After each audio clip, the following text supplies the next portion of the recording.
Assalamualaikum warahmatullahi wabarakatuh. Allahumma sholli ala Muhammad wa ala alihi wa sahbihi ajmain mabad.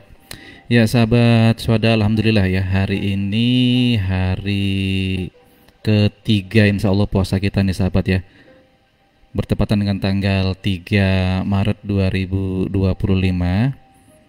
atau 3 Ramadan 1446 Hijriah. Bersama dengan saya Didit, insya Allah akan menemani sahabat di program kajian duha hari ini sahabat ya. Dan untuk kajian duha hari ini kita sudah ditemani oleh Ustadz Kiai Haji Abu Hasanuddin SPD dari Jember Ustadz ya. Iya. Dari Jember Ustadz. Ini kali keberapa Ustadz ke Sangatta ini? Keberapa ya? Udah sering Ustadz ya? 7 atau mungkin. Wow, udah sering, udah banyak. Berarti nggak kaget lagi Ustadz ya dengan Sangatta Ustadz. Iya. Baik. Dan untuk kajian duha hari ini temanya adalah 3 tingkatan dalam menjalankan puasa Ramadan Ustadz ya. Iya. Baik. Ya baik sahabat swada, untuk sahabat yang di rumah mungkin bisa mendengarkan langsung di Radio Swada ataupun bisa menyaksikan langsung ya melalui live streaming Facebook di Radio Swada 91,1 FM.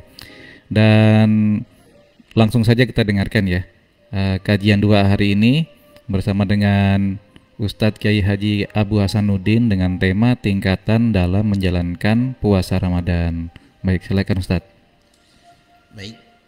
Assalamualaikum warahmatullahi wabarakatuh. Waalaikumsalam warahmatullahi wabarakatuh. Alhamdulillah, salatan wa salaman ala sayyidil ummah wa sayyidil qudwa, sahibil syafa'ah wa sahibil mu'jizah, sahibil barakah sakinah mawaddah wa rahmah, sahibil Qur'an wa sahibil burhan, habibina wa nabiyyina wa qudwatina wa qurrati a'yunina wa maulana Muhammad wa ala alihi wa ashabihi wa mawalah. Qala Rasulullah sallallahu alaihi wa alihi wasallam kam min sa'imin aw rubba sa'imin laysa alaihi min siyamihi illa al-ju' wal 'atas. Sadaqallahul azim wa sadaqa rasuluhun nabiyul karim wa nahnu ala dalika minasy syahidin wasyakirin walhamdulillahi rabbil alamin.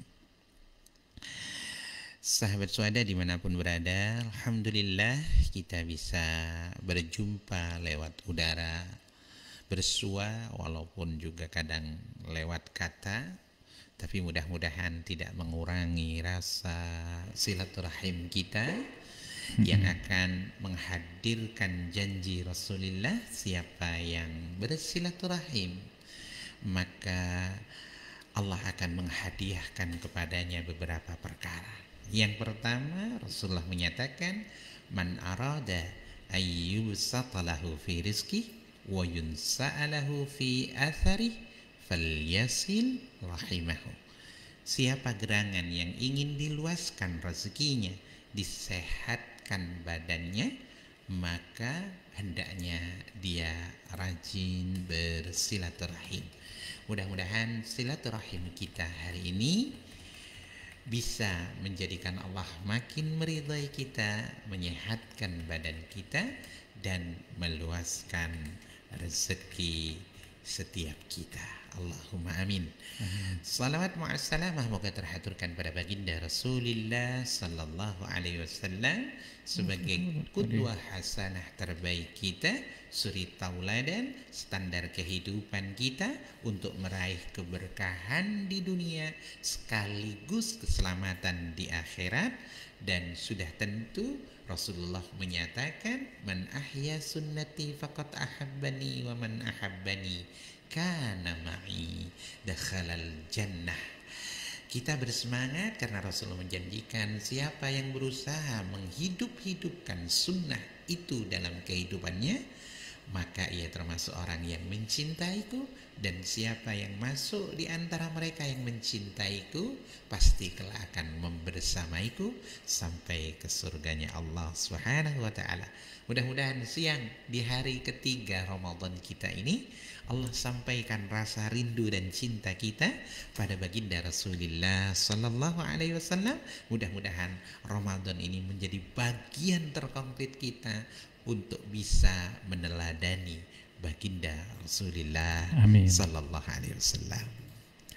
Ya, pendengar dan sahabat Suhada dimanapun berada, insya Allah Ramadan ini adalah kesempatan terbaik bagi kita untuk meningkatkan diri kita supaya kita mendapatkan yang terbaik dari Allah Subhanahu wa taala.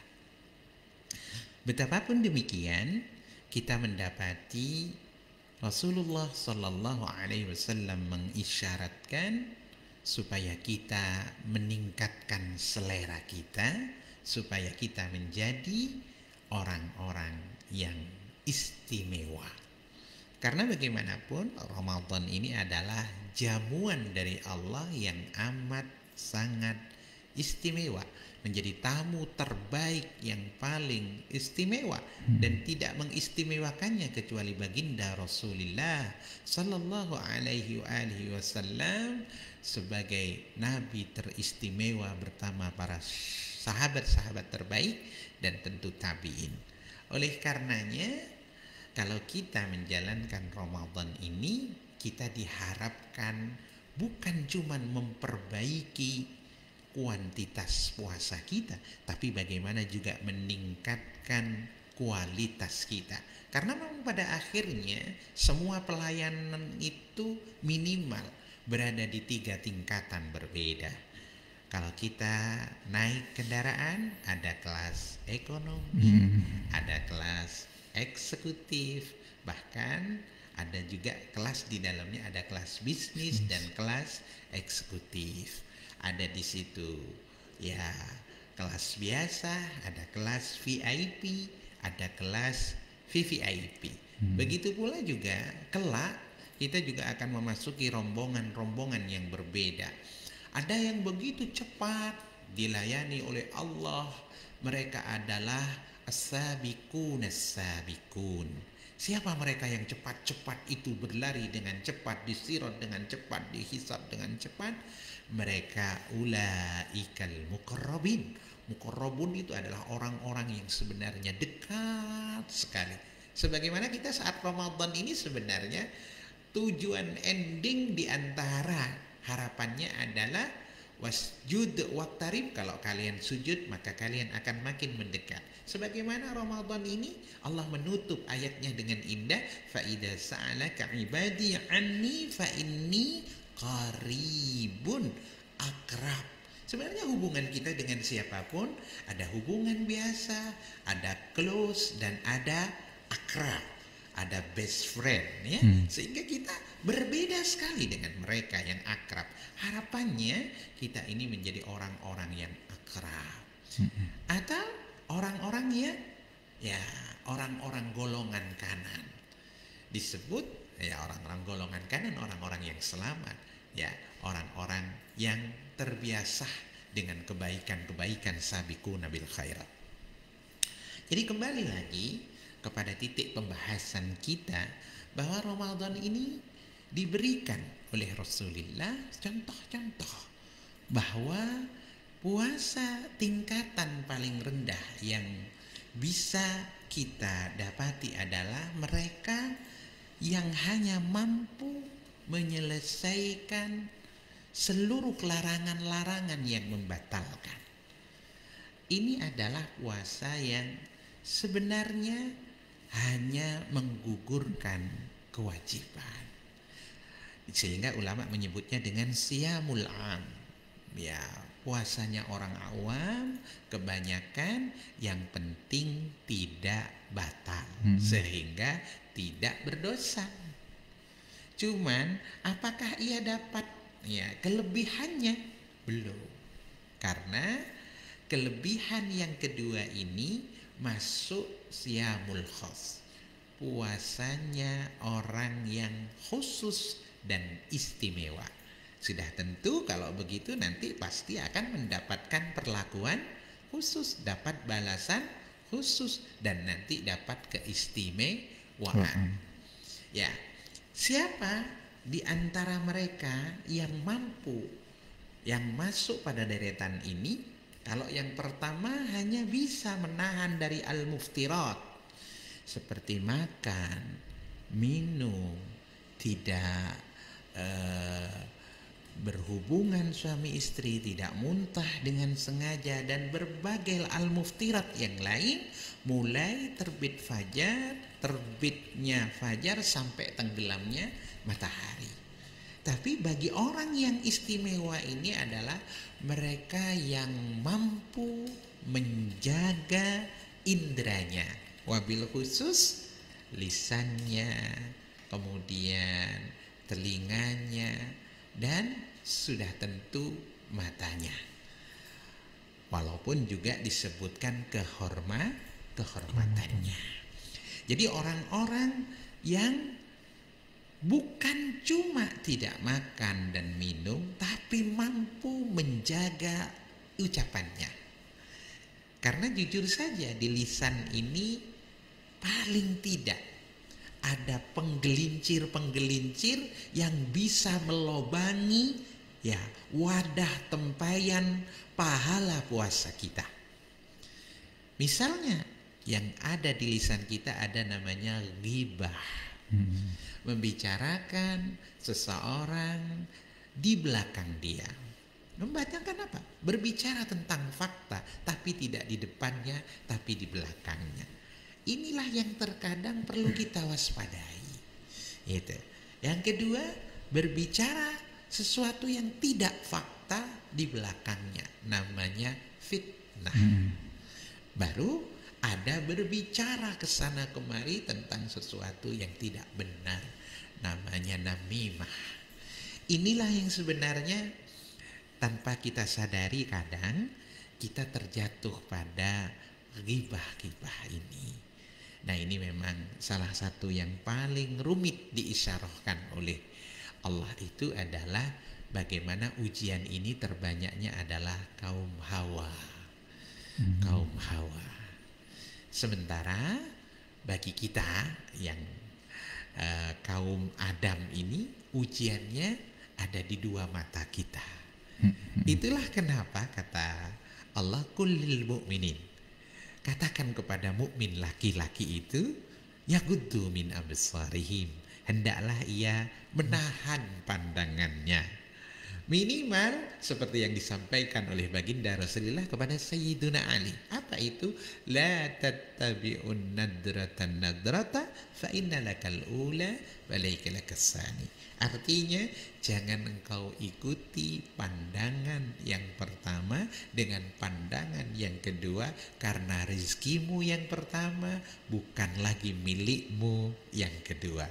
Memang kayaknya sih cuma sekedar berpaling, tapi tidak mudah bagi kita, terutama kaum laki-laki yang memang akan diuji dengan kedua matanya. Mungkin ukurannya nggak sebesar mulut, tapi kan dua, ya kan? Oleh karenanya, hendaknya mari bersama-sama kita bisa menjaga masuk ke orang-orang yang diistimewakan oleh Allah Subhanahu wa Ta'ala. Yang ketiga sudah tentu memuasakan telinga dari hal-hal yang dilarang. Ada orang itu pasif sih, tidak bicara juga enggak, komentar juga enggak, gibah juga enggak, melihat-lihat juga terjaga, cuman kadang suka nguping.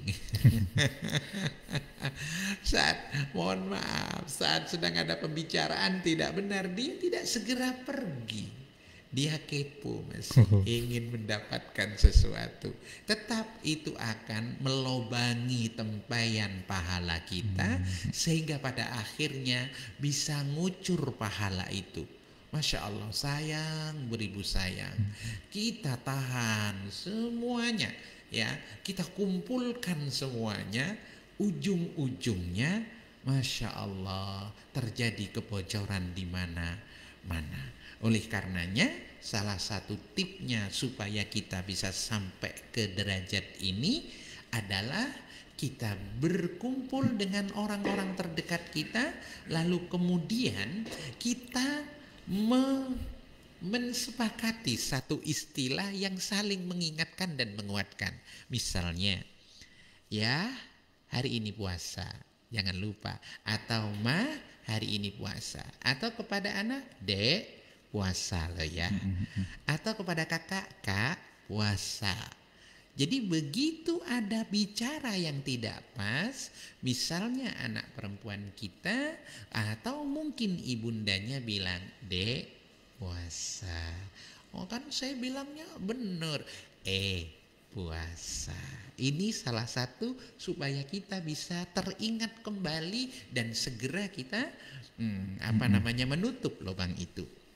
Atau mungkin sebaliknya, ketika kita sebagai lelaki tidak mampu, karena memang menurut para ulama itu lelaki itu sangat mudah tergoda dengan matanya, makanya ada ungkapan kullul hawadisi mabda'uhan nazar wa mu'dhamun nari min mustasgharis salam nadratun fabtisamun fasalamun fakalamun famau'idun waliqaun.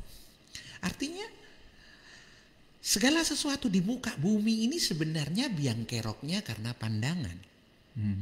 Dan neraka itu penuh sesak disebabkan karena dosa-dosa yang kecil. Kenapa menyebutkan dosa kecil?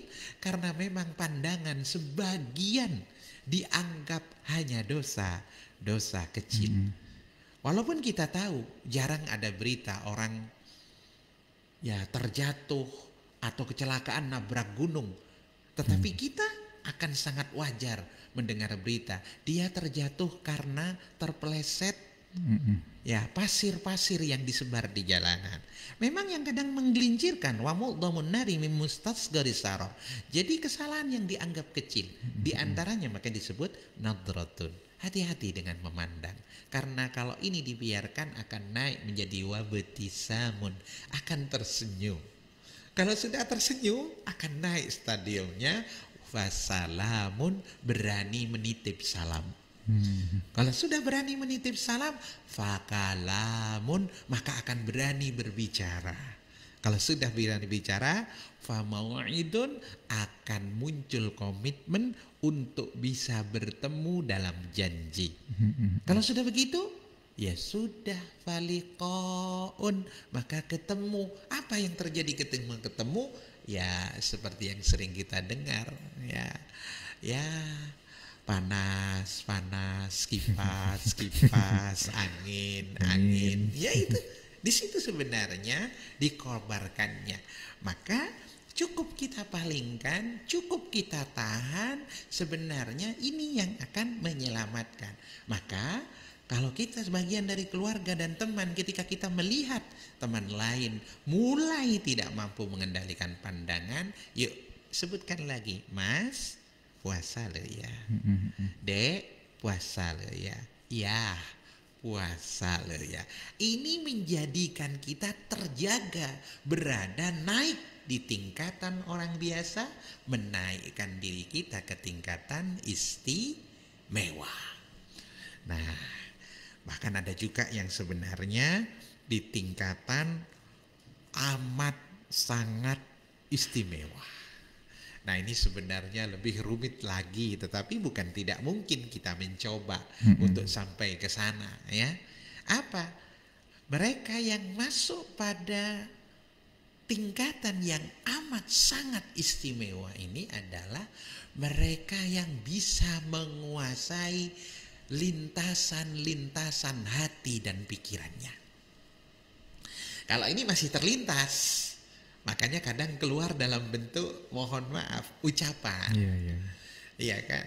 Nah orang yang bisa terjaga, misalnya mohon maaf, ada input nih, ya Allah gitu puasa-puasa, ada sepasang suami istri yang laki tinggi, putih, ganteng, kemudian menggandeng istrinya yang kecil, hitam, jelek, misal. Maka kemudian ini mengganggu kestabilan hati dan pikiran. Lah, Orang yang istimewa itu dia cukup mohon maaf melihat itu dan tidak keluar komentarnya. Dia tahan bilang, ya Rob, Ramadan. Tapi orang yang biasa, ya Allah, gimana milihnya itu? Tapi orang yang istimewa ini adalah mampu memilih lintasan-lintasan hati dan pikirannya dan memenangkannya untuk terlintas sesuatu yang terbaik saja. Karena tidak kurang, sempat saya baca lintasan itu dalam sehari semalam Allah berikan tidak kurang 60 sampai 80 ribu lintasan setiap sehari semalam. Dan iblis benar-benar memainkan perannya dengan cara apa? Memberi warna, memberi rasa, memberi narasi, memberi diksi di setiap lontaran dan di setiap mohon maaf lintasan yang ada. Maka jangan heran kemudian di antara ya 60-70 ribu itu kadang cenderung lebih dari 60%-nya terasa negatif. Ya kan?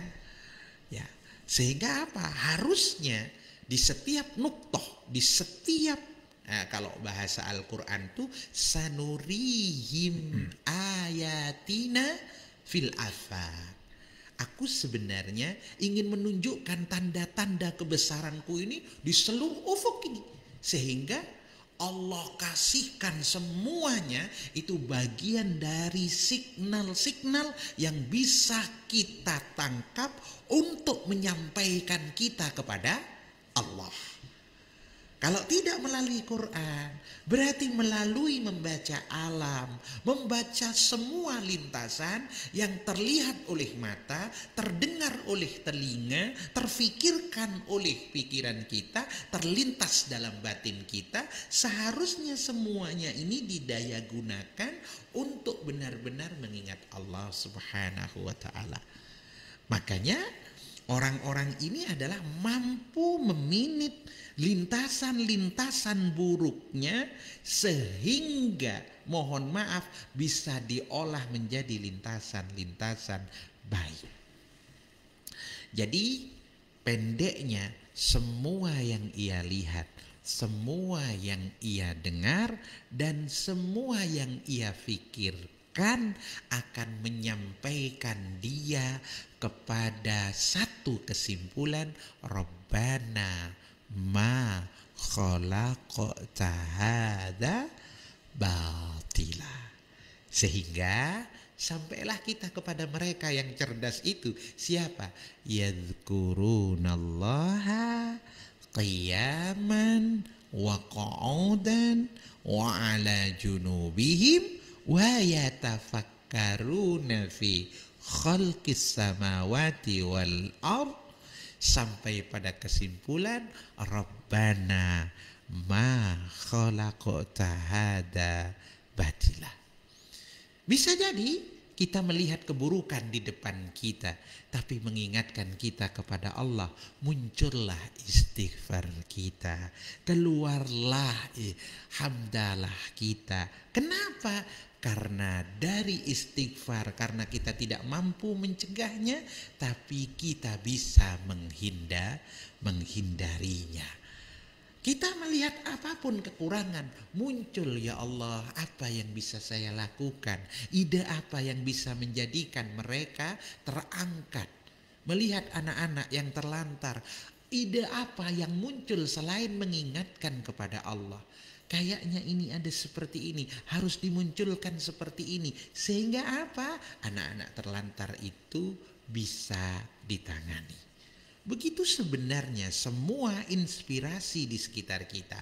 Melihat orang berhasil bukan jadi iri atau menjadikan kita sombong, tetapi menjadikan kita terinspirasi, kemudian mau belajar dan berusaha semampunya untuk bisa menirunya. Sehingga tanda itu menjadi signal dari Allah supaya engkau juga berubah dan bergerak seperti dia. Sehingga hatinya mengatakan, jika dia bisa melakukan kebaikan, kenapa saya tidak bisa melakukannya?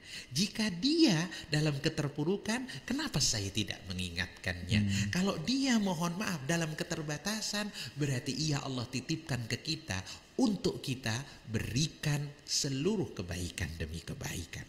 Inilah sebenarnya yang diinginkan oleh Allah di puasa yang amat sangat istimewa. Jadi hati ini kalau tidak bisa diminit, maka muncul namanya ujub bin nafsi. Ini penyakit berat sebenarnya. Sehingga apa? Kita merasa diri kita lebih baik. Dari siapa? Dari siapapun. Kalau begitu, hati-hati, karena kalau itu dibiarkan akan muncul penyakit hati yang lebih dahsyat yang namanya takabur. Karena apa? Kalau kita merasa saja kita lebih baik, lalu kita syukuri, itulah yang Allah inginkan. Kita sadar punya kelebihan, lalu kita bersyukur dengan Allah yang mendapatkan kelebihan. Tapi kalau iblis kadang tidak mau itu. Kita merasa punya kelebihan, lalu melihat orang lain, muncullah keinginan untuk merendahkan orang lain. Saat kita meninggikan kita dan merendahkan orang lain, jatuhlah kita ke perangkat iblis yang namanya takabur. Disinilah sebenarnya terkadang jebakan-jebakan itu begitu hebat. Oleh karenanya orang-orang yang bisa menangkap lintasannya, mengingat Allah sambil duduk, sambil berdiri, sambil terbaring, sambil pikirannya ini memikirkan apa saja yang di sekitarnya, lalu dianalisanya, menghadirkan. Kita sering mendengar ya cerita-cerita, hanya melihat apel jatuh aja, teori gravitasi bumi itu bisa ditemukan. Lalu bagaimana dengan kita yang punya kebiasaan fa'ammal ladina amanu faya'lamuna annahul haqqu mir rabbihim. Kalau dia melihat fakta, maka kita langsung mengatakan, ini ilmu apa yang Allah akan berikan kepada saya. Berbeda ketika itu diberikan kepada orang-orang ingkar. Fa'ammal ladina kafaru.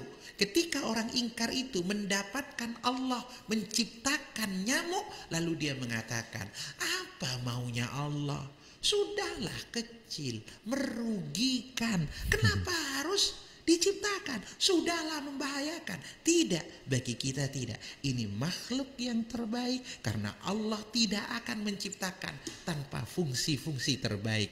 Muncullah riset, muncullah penangkal, muncullah macam-macam serum. Disinilah sebenarnya esensi orang yang berpuasa istimewa itu adalah mereka yang bisa sekali lagi memanage hatinya, memanage pikirannya untuk tidak tergoda pada lintasan iblis, tetapi mengolahnya untuk dijadikan inspirasi, lalu membuat notifikasi, lalu kemudian bikin narasi, dan akhirnya menjadi aktivitas produksi.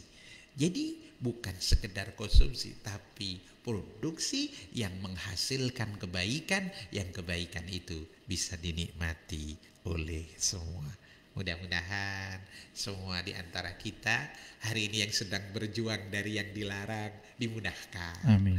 Bagi mereka yang sudah mampu masuk ke gigi 2, mudah-mudahan bisa menjaga lisannya, Amin. bisa menjaga pandangannya, Amin. dan bisa menjaga pendengarannya, juga menjaga kehormatannya. Amin. Nah, kalau kita sudah sampai di situ, mudah-mudahan kita belajar memanage hati kita, memanage pikiran kita, sehingga kita bisa mengolah lintasan. Memang sampah yang kita lihat, tapi idenya bagaimana bikin bank sampah.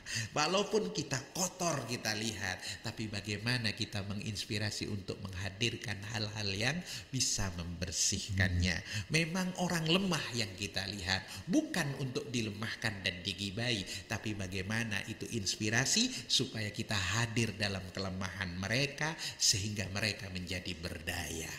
Itulah sebenarnya orang-orang yang amat sangat istimewa. Mudah-mudahan bisa dipahami yang sedikit ini. Oke. Ya, baik sahabat.